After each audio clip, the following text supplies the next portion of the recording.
গল্প কবিতা পাঠে সকলকে স্বাগত জানিয়ে শুরু করছি আজকের গল্প বিষাক্ত প্রেম। লেখক মানিক বন্দ্যোপাধ্যায়। মানুষের মনের মিল তো যখন তখন যেমন তেমন অবস্থায় যার তার সঙ্গে অনায়াসেই হতে পারে। সত্য আর সরলার মনের মিল হতেও 1 মাসের বেশি সময় লাগল না। অপরে যেখানে বাদ সাধে না, মাথা ঘামানোও দরকার মনে করে না, সেখানে সেই মিলন হতে মনের মিলটাই সাধারণত যথেষ্ট। যে মিলনটা মনের মিলের স্বাভাবিক পরিণতি। মনের মিলই তো প্রেম। কিন্তু সত্য আর সরলার মনের মিলের জন্য প্রয়োজনীয় মিলনটা যেন তারাই নিষ্প্রয়োজনীয় বলে বাতিল করে রেখে দিল। পরস্পরকে না দেখে তাদের মন করতে লাগলো কেমন কেমন, কিন্তু তারা কেউ টের পেল না যে একসঙ্গে বসবাস করতে আরম্ভ না করে তাদের আর উপায় নেই। ঘটনাচক্রে মনের যে তাদের মিল হয়ে গেছে, সরলার চেয়ে এ বিষয়ে সত্যই যেন হয়ে রইল বেশি উদাসীন। একেই তো লোকটা সে একটু চাপা, তার উপর তার ব্যবসা হলো চুরি। সরলার ঘরে আসা যাওয়াও সে আরম্ভ করেছে একদিন সুযোগ মতো তার গয়না আর টাকা নিয়ে পালাবার মতলবে।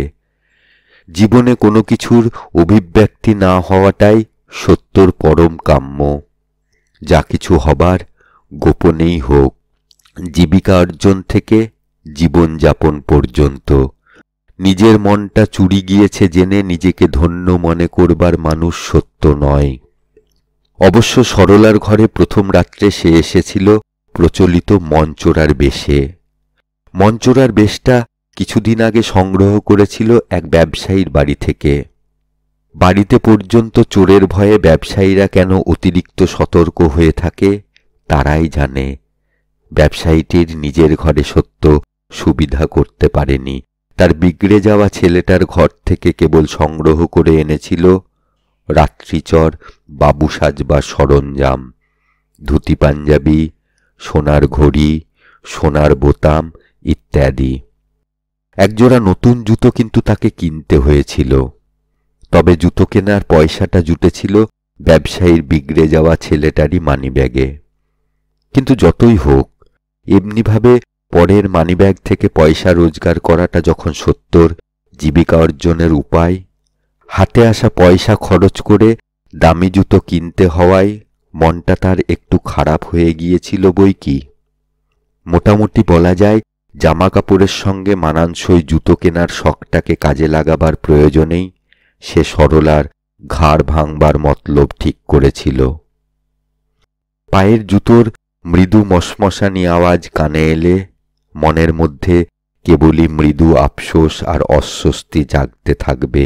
এ অবস্থার একটা প্রতিকারের ব্যবস্থা না করে মানুষ কদিন ঠিক থাকতে পারে? রূপ বলে সরলার কিছু নেই। একটি অতি বড় সম্পদ সরলার, অতি বড় আকর্ষণ। সবাই রূপসী বলবে, এমন রূপ যার নেই। কয়েকজন রূপসী বলবে আর কয়েকজন কুরূপা বলবে, এমন রূপও যার নেই।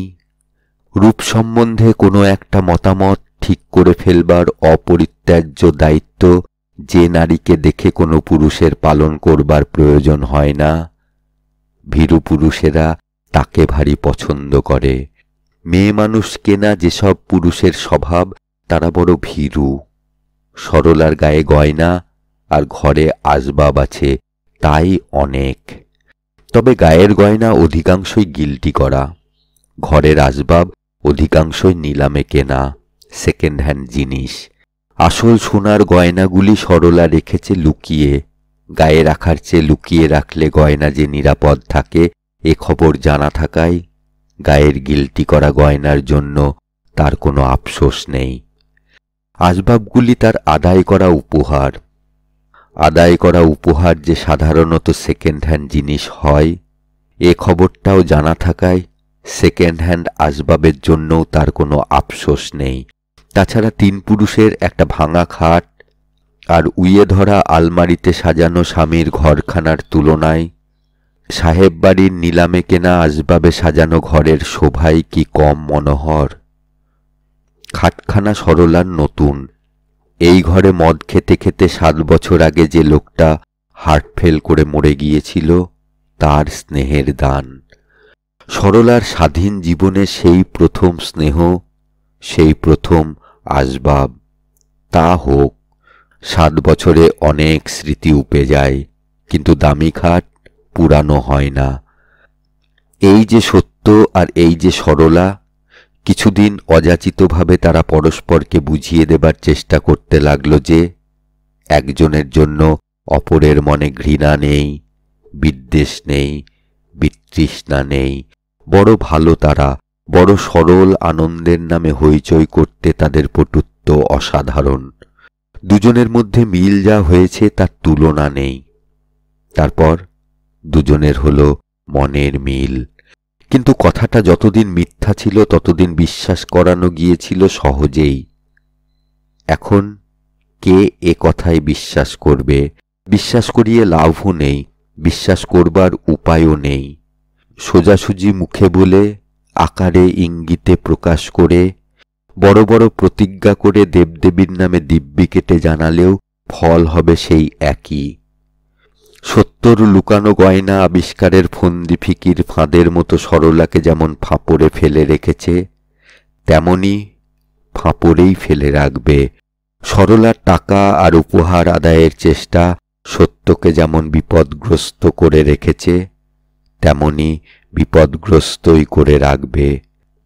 মনের মিল হোক বা না হোক, কারোর জন্য সোনার মায়া বিসর্জন দেবার ক্ষমতা যে সত্যর নেই, টাকার মায়া বিসর্জন দেবার ক্ষমতা যে সরলার নেই। সরলা ভাবে লোকটা যদি চোর না হতো, দাবি দাওয়া নিশ্চয় কিছু কমাতাম, আদর যত্নের পরিমাণ নিশ্চয় কিছু বাড়াতাম, বেশি বেশি সময় কাছে রাখবার নিশ্চয় খুব চেষ্টা করতাম। লক্ষ্মী ছাড়া যে চোর, বদমাস। সত্যভাবে ছুরি যদি ঝানু না হতো, ঘাড় ভাঙার মতলবটা নিশ্চয় বন্ধ রাখতাম। যা রোজগার করি নিশ্চয় সব এনে দিতাম। একটা বোঝাপড়া করে নিশ্চয় এখানে আস্তানা গাড়তাম। বজ্জার যে পাকা কাবলিওয়ালি।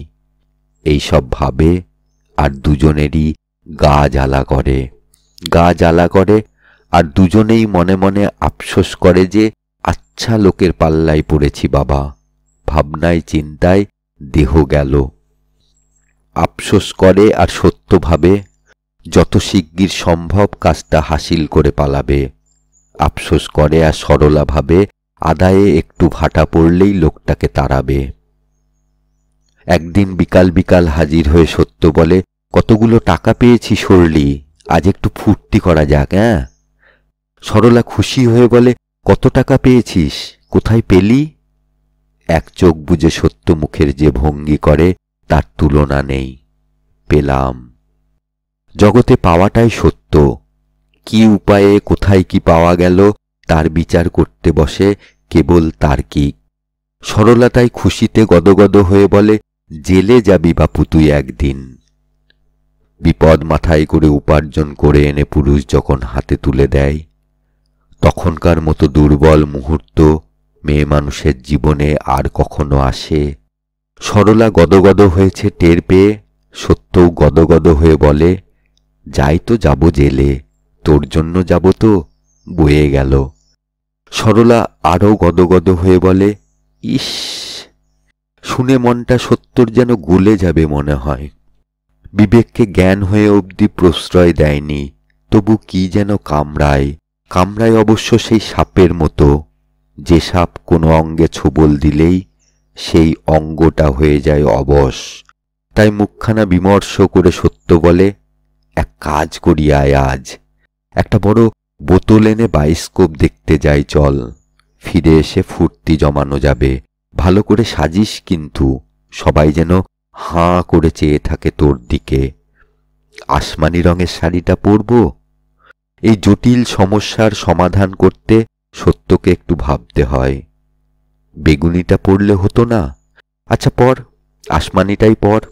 বেগুনি আর আসমানি দুটোর যেটাই পরিস এমন দেখায় তোকে মাইরি, সত্যি যেন তুই কার বউ। ইস! সত্য হাই তুলে হঠাৎ অন্যমনস্ক হয়ে বলে, গয়নাগুলো বদলাস, কিন্তু গিলটি দেখে লোকে হাসবে, আমার কিন্তু লজ্জা করবে। এ সমস্যাটা সত্য সত্যই জটিল। সরলা কিন্তু চোখের পলকে মীমাংসা করে বলে, তুই বুঝি ভাবিস গিলটি পড়ে যেতে আমার লজ্জা হয় না? জানা, টিকিট কেটে আনগে না তুই। আমি এদিকে বোতল ফোতল আনাই, সেজেগুজে ঠিক হয়ে থাকি। সত্য 7 বছরের নতুন খাটে চিত হয়ে শুয়ে বলে, টিকিট কাটতে যাব কি? 4 আনার টিকিট তো নয়, দুজনে একেবারে গিয়ে টিকিট কাটব।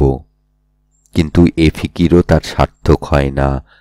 কখন কোন ফাঁকে সরলা আসল সোনার গয়নাগুলি গোপন স্থান থেকে বার করে আনে, সত্য টেরও পায় না। মুখখানা তার গম্ভীর হয়ে যায়। তবু সরলভাবেই জিজ্ঞাসা করে, কখন বদলালি গয়না? এই তো মাত্তর। সত্যর বিস্ময় যেন সীমা ছাড়িয়ে যায়। এই মাত্তর? কোথায় ছিল রে? আদায় করা উপহার, নিলামে কেনা সেকেন্ড হ্যান্ড আলমারিটার দিকে সোজা আঙুল বাড়িয়ে বিনা দ্বিধায় সরলা বলে, ওই আলমারিতে। আবার কোথা? এমন নিশ্চিন্ত নির্বিকার তার জবাব দেবার ভঙ্গি, এবং এমন স্পষ্ট জোরালো তার জবাব যে এক বিষয়ে সত্য নিঃসন্দেহ হতে পারে, সরলার গয়না কোনোদিন আলমারিতে লুকানো ছিল না, ভবিষ্যতেও কোনোদিন থাকবে না। রাগে দাঁত কিরমির করতে ইচ্ছা হয় বলে সত্য দাঁত বার করে হাসে। সরলাকে ধরে মারতে ইচ্ছা করে বলে তাকে বেশি রকম আদর করে। একেবারে চরম পন্থা অবলম্বন করা ছাড়া উপায় নেই জেনে মনটা যত তার ভাবনায় পরিপূর্ণ হয়ে উঠতে থাকে, রসিকতা করে ততই সে সরলাকে হাসায়। সিনেমা দেখিয়ে নিয়ে যায় দেশি ফিরিঙ্গি হোটেলে, পচা চপ আর দামি বিলাতি মদ খাওয়ায়। সরলা বলে, ঘরেই তো ছিল, আবার এখানে কেন? আজ একটু প্রাণ ভরে ফুর্তি করতে সাজ যাচ্ছে। কেন? আজ কি? প্রশ্নের ভঙ্গিতে ক্ষীণ একটা সংশয়, মৃদু একটা ভয় ধরা পড়ে। সত্য সাবধান হয়ে বলে, অতগুলো টাকা রোজগার করলাম যে আজ, বলে দাঁত বার করে হাসে না। সরলাকে আর বেশি রকম আদর করে না, বেশি বেশি রসিকতা করে হাসায় না। ঘরে ফেরার কিছুক্ষণ পরে সরলা তাই জিজ্ঞাসা করে, হঠাৎ যে আবার মুখ ভার হলো? প্রশ্নের ভঙ্গিতে ভয় ও সংশয় স্পষ্টতর প্রকাশ পাওয়ায় সত্য আবার সাবধান হয়ে বলে, না মাইরি না, মুখ ভার হয়নি। জবাবটা স্বাভাবিক হওয়ায়, বড় রকম কৈফিয়ত না থাকায় একটু নিশ্চিন্ত হলে সরলা স্ফূর্তি জমানোর আয়োজন করে। বোতলের রসালো বিষে কখন কোন ফাঁকে যে সত্য কাগজের মোড়কের খানিকটা গুঁড়ো বিষ মিশিয়ে দেয়, সে টেরও পায় না। সত্যকে ফাঁকি দিয়ে লুকানো গয়না বার করতে সে যেমন পটু, ফাঁকি দিয়ে তাকে বিষ খাইয়ে দিতে সত্যও তার চেয়ে কম পটু নয়। বিষে বিষক্ষয় হবার নিয়মটা এক্ষেত্রে বোধহয় বাতিল হয়ে যায় এজন্য যে বোতলের বিষকে লোকে সুধা বলে, মনেও করে তাই। মুখ বিকৃত করে সরলা বলে, থু, কি খাওয়ালি আমাকে তুই, কি বিচ্ছিরি স্বাদ। সত্য অনুযোগ দিয়ে বলে, বললাম পচা চপ খাস না, তবু তুই খেলি, মর এবার, নে পান খা একটা, বলে সস্নেহে তার মুখে পান গুজে দেয়। তারপর সরলা আরো খানিকটা বিষ পান করে আরো কাতর হয়ে বলে, গা কেমন করছে, মাথা ঘুরছে, আর খাবো না আমি। সত্য আবার অনুযোগ দিয়ে বলে, বললাম পান খাস না, তবু তুই খেলি, মর এবার, আয় মাথাটা টিপে দিই। তারপর সত্যর কোলে মাথা রেখে সরলা ছটফট করে, গোঙায়, মুখে গাঁজলা তুলে মরে যাবার উপক্রম করে। বিস্ফারিত চোখে তাকিয়ে থাকে সত্যর মুখের দিকে। দুহাতে সত্যকেই জড়িয়ে ধরে বিষক্রিয়ার হাত থেকে অব্যাহতি খোঁজে। অপমৃত্যুকে জয় করার চেষ্টায় সাহায্য চায়, আশ্রয় প্রার্থনা করে। কিছুক্ষণের মধ্যেই শিথিল অবসন্ন নিঃশব্দে নিশ্চেষ্ট হয়ে নিজেকে সম্পূর্ণভাবে সঁপে দেয় সত্যর হাতে। কিছু চেতনা কেবল থাকে চোখে, আর চোখ দেখে মনে হয় ভেতরেও যেন একটা অদ্ভুত নির্বোধ চেতনার সৃষ্টি হয়েছে। একেই বলে জীবনপাত করে সাধনায় সিদ্ধি লাভ করা। যার সঙ্গে মনের মিল হয়েছে তাকে মরণাপন্ন করে কিছু গয়না আর টাকা সংগ্রহ করা। বিবর্ণ পাংশু মুখে সত্য একে একে সরলার গা থেকে গয়নাগুলি খুলে নেয়। সরলার আঁচলে বাঁধা চাবির সাহায্যে লুকানো ও জমানো টাকাগুলি খুঁজে খুঁজে বার করে। কিন্তু সব সংগ্রহ করে পালাবার সময় বিষাক্ত প্রেমের বিষক্রিয়ায় সত্যর পাও যেন অবশ হয়ে আসে, মাথা ঝিমঝিম করে। বন্ধ দরজার কাছে এগিয়ে গিয়ে সে মুখ ফিরিয়ে তাকায়। সরলার পড়ে থাকার ভঙ্গি দেখে কার সাধ্য কল্পনা করে সে পাকা মেয়ে, জবরদস্ত কাবলিওয়ালি। তাড়াতাড়ি পালানোই ভালো, কিন্তু সত্য জানে সমস্ত রাত এ ঘরে কেউ আসবে না। দরজা বন্ধ থাকলে কাল অনেক বেলা পর্যন্ত সরলার খোঁজ পড়বে না। মুখের গাঁজলা মুছিয়ে মাথায় একটু জল দিতে কতক্ষণ লাগবে? সরলার আসমানি রঙের শাড়ির আঁচলেই তার মুখ মুছিয়ে, মুখে চোখে জল ছিটিয়ে এবং অনেক যত্নে বাঁধা খোপা বাঁচিয়ে মাথার চুল ভিজিয়ে দিলে আর কতটুকু সেবা করা হয়? চুরি করে পালিয়ে যাবার সময় চোরের পর্যন্ত এইটুকু সেবা করে তৃপ্তি হয় না। এমনই আশ্চর্য সেবা করার নেশা। পাখা দিয়ে বাতাস করতে আরম্ভ করে সত্যর হঠাৎ মনে হয় মরবার কথা নয় বটে, কিন্তু যদি মরে যায়? সব বিষের ক্রিয়া তো সকলের ওপর সমান হয় না। যে বিষে একজনের কিছুই হয় না, সেই বিষে অন্য একজনের মরে যাওয়া আশ্চর্য কি! আর যদি জ্ঞান না হয়, সরলার অপলক চোখে আর যদি দৃষ্টি না আসে, বক্ষস্পন্দন যদি চিরদিনের জন্য থেমে যায়।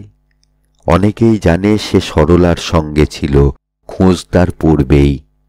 সরলাকে এই অবস্থায় ফেলে রেখে পালালে পালাবার সময়টা সে একটু বেশি পাবে বটে, কিন্তু এই অবহেলার জন্য সরলা যদি মরে যায়, চোরের চেয়ে খুনির শাস্তিটাও চিরদিন বেশি হয়ে এসেছে। সত্য জানে সরলার কিছু হবে না। কাল অনেক বেলায় জ্ঞান হয়ে টাকা আর গয়নার শোকে সে যদি হার্ট ফেল না করে। যে বিষ যতখানি সরলার পেটে গিয়েছে তার 3 গুণ বিষ পেটে গেলেও সরলার কিছু হবে না। কিন্তু যদি হয়, খুব কি দুর্বল নয় সরলা, খুব নির্জীব? আজ পর্যন্ত যত মেয়ে মানুষ সে দেখেছে তাদের সকলের চেয়ে প্রাণশক্তি কি সরলার কম নয়? এমন কোমল, এমন অসহায় জীব জগতে আছে? ভয়ে সত্যর বুকের মধ্যে মোচড় দিতে থাকে, নিষ্পন্দ সরলার দিকে চেয়ে। জগতে কারো যে মরবার কথা নয় সেই বিষটুকু সহ্য করবার মতো শক্ত সমর্থ নয় কেন ভেবে ক্ষোভে তার চোখে জল আসে।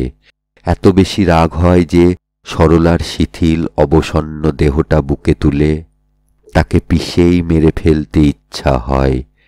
এতদিনের মতলব যে এমনিভাবে ফাঁস করে দেয় সেই তার উপযুক্ত শাস্তি।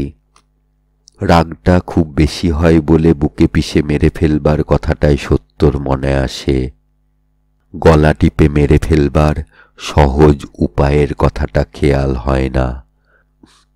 একে একে গয়নাগুলি সরলাকে পরিয়ে দেয়।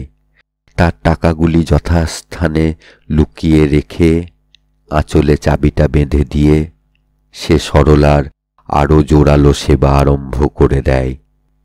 যে অবস্থা ফিরে এলে সে যে বাঁচবেই এ বিষয়ে আর কিছুমাত্র সন্দেহের অবকাশ থাকবে না। সে অবস্থাটা কাল বেলা হবে। মেয়ে কি সহজ ননির পুতুল। সত্য একটা দীর্ঘ নিঃশ্বাস ফেলে। এবার আর সুবিধা হলো না। যাক, কি আর করা যায়? চুরি করার জন্য খুনি হবার বিপদটা তো ঘাড়ে করা চলে না। পরের বার অন্য ব্যবস্থা করবে, আর বৃষ্টিস নয়। কিছুদিন একসঙ্গে বসবাস করলে একদিন কি আর টের পাওয়া যাবে না সরলা গয়নাগুলি কোথায় লুকিয়ে রাখে? যতদিন তা টের না পাওয়া যায় ততদিন সে এমন ভাব দেখাবে যে সরলাকে ছেড়ে সে একদণ্ড থাকতে পারে না। সরলার প্রেমে হৃদয় তার টইটম্বুর।